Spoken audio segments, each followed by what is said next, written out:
Varicose veins కి సరైన చికిత్స కోసం సంప్రదించండి ఎవిస్ హాస్పిటల్. నమస్తే రమగారు. నమస్తే జయ. రమగారు, దెయ్యాలు, పిశాచాలు, భూతాలు ఇలాంటి కథలు చెప్తూ ఉంటారు మీరు, కానీ అన్ని కామెడీ అనండి, సీరియస్సే అనిపించవు మీ కథలో. సీరియస్గా చెప్పాలంటే నేను ఇంకో మూడ్లో ఉండాలి.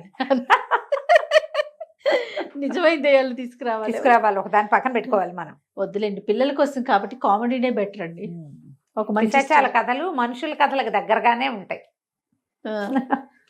పూర్వం అట ఒక పల్లెటూరులో ఒక దిగుడు బావి దగ్గర ఓ పిశాచం రోజు కూర్చుండేది. బోళ్ళని పిశాచాలు ఉండేవి. అయితే ఒక ఆడపిశాచం ఒకరోజు వచ్చింది అక్కడికి. వస్తే అది రోజు ఒక గట్టు మీద కూర్చుండేది. అక్కడ ఒక వృద్ధ పిశాచం కూర్చున్నదిట, ముసలిది.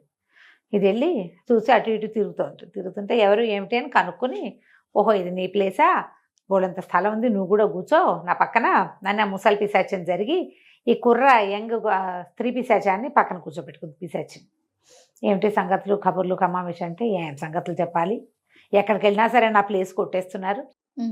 ఓ ఊరి చివర పెద్ద ఇల్లు, హాయిగా ఇంట్లో తిరుగుతూ ఉండేదాన్ని, ఎవ్వరూ ఉండేవాళ్ళు కాదు. తాళం వేసుంటే హాయిమని ఉండేది, ఎంత సుఖంగా ఉండేదాన్నో. అక్కడేమో ఎవడో సంగీత మాస్టర్ చేరాడు, తెల్లవార్లు కీ బ్యాన్ గోల రోజంతాను. సాయంకాలాలు వాడు ఇంట్లోనే ఉంటున్నాడు, ఆడు ఉండలేక ఇక్కడికి వచ్చాను అంతే అనేసరికల్లా నేను అన్నాడు, పెద్ద పిశాచి ఉంది ముసలి పిశాచి, దాంతే ఉంది లేవగొట్టేవాడిని అన్నాడు.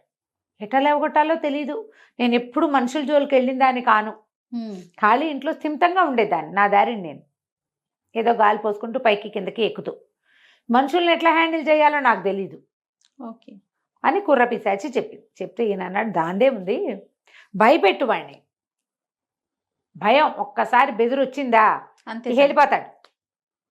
అంటే అది ఎన్నాళ్ళ నుంచో ఖాళీగా ఉంది, నేను చచ్చినప్పటి నుంచి అది ఖాళీగానే ఉంది, నేను అక్కడే ఉన్నాను, వీడు చేరాక ఆ సందడి భరించలేకపోతున్నా, నాకేమో ప్రశాంతత కావాలి. సరే నువ్వు చెప్పినట్టు చేస్తాను, ఒక ఐడియా చెప్పను. సరే ముసలి పిశాచి కుర్ర పిశాచికి ఒక ఐడియా ఇచ్చేసరికల్లా ఇది ఏం చేసింది, రయ్యమని ఎగురుకుంటూ వెళ్ళి ఆ సంగీత మాస్టర్ ఉన్న పాతబడిన పురాతన గృహంలోకి ప్రవేశించి ఏం చేసింది, ఇలా ఆయన ఓ పక్క తిరిగి పడుకున్నాడు, కిటికీ రెక్క శబ్దం చేసింది, ఆయన కళ్ళు ఇట్లా తెరిచాడు. తెరవగానే ఒక గండు పిల్లి, పిశాచంగా ఉన్నది గండు పిల్లిలాగా మారింది. ఉలిక్కిపడి హడిలు చావద్దు మరి, అక్కడి నుంచి గండు పిల్లిలో నుంచి మళ్ళీ పిశాచిగా మారేసరికల్లా ఈయన అలా చూస్తున్నాడు. ఇల్లు ఖాళీ చేయి అని చెప్పేసరికల్లా, ఎందుకు ఖాళీ చేయటం, ఆ గండు పిల్లిగా ఉన్నావు కదా, హాయిగా అలాగే ఉండు, ఇల్లంతా ఎలుకలు ఏనాటి నుంచో శుభ్రంగా ఆ రూపంలో అటు ఇటు తిరిగావంటే ఎలుకలు దొరికిపోతాయి, కొన్ని లేచకపోతాయి, హాయిగా ఉంటుంది. తర్వాత ఈ దోమలు ఒకటి చంపేస్తున్నాయి, నీకు మారటం ఎలాగో వచ్చు కాబట్టి బలిగా మారి దోమలు పనిపట్టమ్మా అన్నాడు. తిరిగి పడుకున్నాడు, పట్టించుకోట్లా.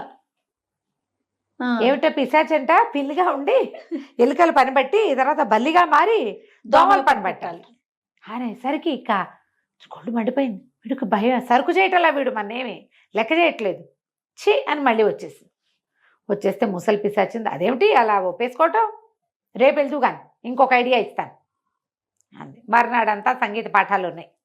మర్నాడు రాత్రి ఏం చేసింది, ఈ పిశాచి కప్పు పెంకుల మీద కూర్చుని, పెద్ద ఇల్లు కదా, మండువా ఇల్లు లాంటిది, పెంకులన్నీ తిరగేసేసింది, పిల్లి మొగ్గలు వేసేసింది పైన పెంకులు కదిలితే హడలు పుట్టిపోతుంది జయ. మామూలు భయం వేయదు నీకు. ఇప్పుడు మనం కూర్చున్నాం, మేడ మీద ఎవరైనా పరిగెత్తున్నట్టు శబ్దం వచ్చిందనుకో, ధనాధన అంటుంది. పెంకులు లేచిపోవటం అంటే గ్యాప్ వచ్చేస్తుంది, ఆకాశం కనపడుతుంది, పెంకులు లేచిపోతాయి, కేకలు పెట్టాలి. సంగీత మాస్టర్ అన్నాడు, ఏమిటా దొమ్మరాట పైన అని అడిగాడు. దొమ్మరాట అంటే ఈ దొమ్మరసాన్లు అంటారు, మన తాడు మీద నడవటం, పిల్లి మొగ్గలేయటం అలాంటిది అనమాట. పిల్లి మొగ్గలు వేస్తుంది పైన పిశాచి. ఆ దొమ్మరాట ఆపి ఆ పెంకుల పని ఏదో పూర్తి చేయి, పెంకులన్నీ బయట వేసామంటే కొత్త పెంకులు నేయిస్తా, అవి ఏనాటి నాచు పట్టిపోయినాయి, ఎలాగో మొదలు పెట్టావు కదా, కూలీ కలిసి వస్తుంది, పెంకులని కిందకేసి మా అమ్మ బంగారు తల్లి అనేసరికల్లా దీనికి ఒళ్ళు మండిపోయింది పిశాచి. ఏమిటి నేను కూలీ దానిలా కనపడుతున్నానా వీడి కళ్ళకి,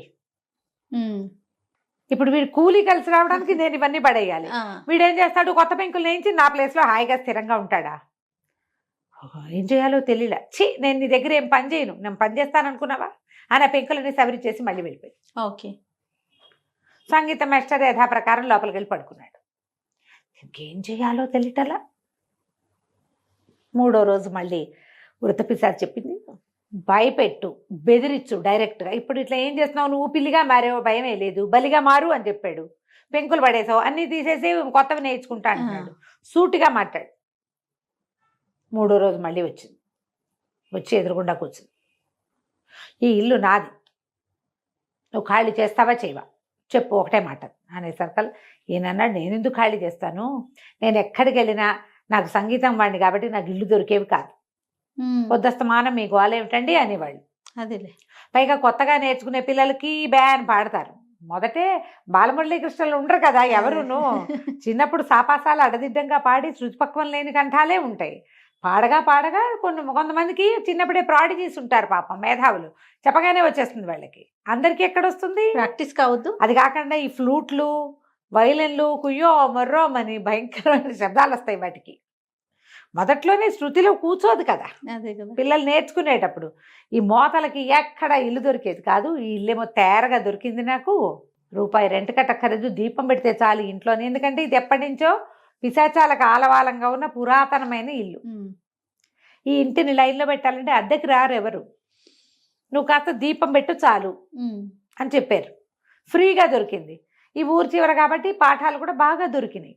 డబ్బుకు డబ్బు వస్తుంది, నేను ఖర్చు పెట్టక్కర్లేదు. నేను ఎందుకు పోతా, నువ్వే ఏదైనా వేరే ఇల్లు చూసుకో, చచ్చినా నేను నీతో నీ ఇల్లు కాడిగాను, దిక్కుని చోటు చెప్పుకోపో, నాకేం భయం లేదన్నాడు. పిశాచి రాత్రిపూట వస్తుంది, పగలు వస్తే పిల్లల్ని బెదిరించవచ్చు. ఇది కొంచెం మొహమాటస్తురాలు కదా, ఏ పిల్లల్ని బెదిరిస్తుంది, అసలు మాస్టారే భయపడిపోతే పిల్లలు ఎందుకు బెదురుతారు, వాళ్ళకి అసలే తెంపత్తాను. ఇది వెళ్ళి ఏమనుకుంది, చిచి ముసలాడి సలహాలు వింటున్నాను, ఏ సలహా నాకు పని చేయట్లేదే. ఇట్లా కాదు, మనమే ఒక ప్లాన్ చేసుకుందాం అంటుంది. ఆ రోజంతా అక్కడక్కడక్కడే వేప చెట్ల మీద, చింత చెట్ల మీద తిరుగుతూ ఆలోచించుకుంది. 4వ రోజున పండితుడి దగ్గరికి వెళ్ళింది, సంగీత మాస్టర్ దగ్గరికి వెళ్ళి, సరే ఏం చేస్తాను, నాకు కూడా సంగీతం నేర్చుకోవాలనుంది, చిన్నప్పుడు నేర్చుకుందాం అనుకుని నేర్చుకోకముందే చచ్చిపోయాను, అందుకని ఓ పని చెయ్యి, నాకు సంగీతం చెప్పు, రోజు రాత్రిళ్ళు సంగీతం నేర్చుకుంటా. ఈయన ఆలోచిస్తున్నాడు, సంగీతం నేర్పించచ్చా దీనికే అని.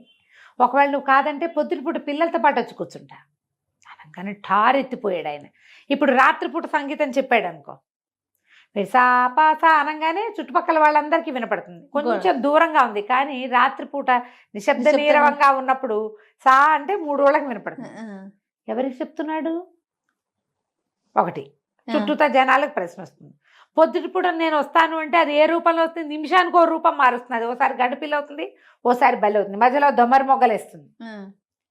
పిల్లలు ఉంటారా, సంగీత పాఠం చెప్పుకుంటారా పిశాచంతో కలిసి. అమ్మో నేను పిశాచాలకు పాఠం చెప్తానన్న పేరు గనక వచ్చిందా నాకు, అంతే సంగతి. ఇక నాకు ఇల్లు తయారుగా దొరకటం కాదు, ఇక పాఠం అనేది దొరకదు అని చెప్పి మర్నాడు పొద్దున బ్యాగ్ సర్దుకుని వెళ్ళిపోయాడు. ఈ పిశాచి ఏమనుకుందంటే, మనం ఒకళ్ళని సలహా అడగకూడదు, మన జీవితానికి మనమే సరిగ్గా ప్లాన్ చేసుకోవాలి. ఇల్లు ఖాళీ అయిపోయింది, అది ప్రశాంతంగా అక్కడ ఉండటం మొదలుపెట్టింది. కథ కంచికి మనం ఇంటికి. బాగుంది. నమస్తే రమ్మగారు. నమస్తే.